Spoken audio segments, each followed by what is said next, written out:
আমার ফ্রেন্ডের ছিল বিয়ে, তাই সেজেগুজে আমি চলে গেছি বিয়ে বাড়িতে। আর বুবাই দোকানে আছে, ওর আসতে একটুখানি দেরি হবে। আর আমাকে কেমন লাগছে অবশ্যই জানিও কিন্তু।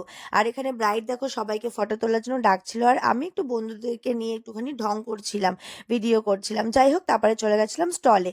এখানে ফুচকা, কফি, মোমো, পকোড়া, আইসক্রিম সব কিছুই ছিল। তো আইসক্রিমের লোভ সামলাতে না পেরে নিয়ে নিলাম।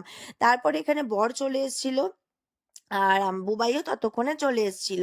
তো এখানে আমরা সবাই মিলে দাঁড়িয়েছিলাম, সবাই সবার পুরোনো দিনের কথা বলছিলাম, খুবই মজা হচ্ছিল।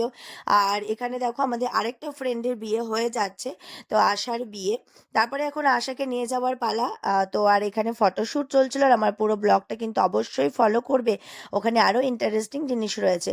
তারপরে 7 পাকে ঘুরলো, তারপরে হলো সিঁদুরদান। আশাকে এত ভালো লাগছিল কি বলবো। তো যাই হোক, বিয়ে হয়ে যাওয়ার পর আমরা চলে গেছিলাম খেতে। আর আমার ভিডিওটি ভালো লাগলে অবশ্যই সাবস্ক্রাইব। তো নেক্সট ব্লগে দেখা হবে, টাটা।